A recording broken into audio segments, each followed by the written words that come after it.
Kagabi nga, nag-breast pump ulit ako kasi meron pa akong gatas kahit papano. At sumasakit pa rin yung aking dibdib. Eto na nga. Titinikman ko muna siya at sabi ko, matamis siya, hindi siya gatas. Hindi siya lasang gatas kasi si Jowa ayaw niya talaga ng gatas.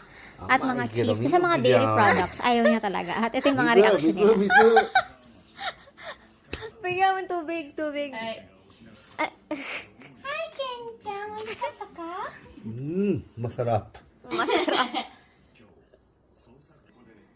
Ate. Huwag nyo na kasing amoy-amoyin. Try na, go.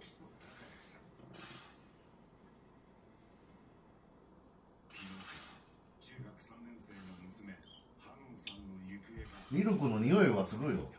Sure. おう Sarap. ただすっごい甘いミルクよな。 Amay di siya?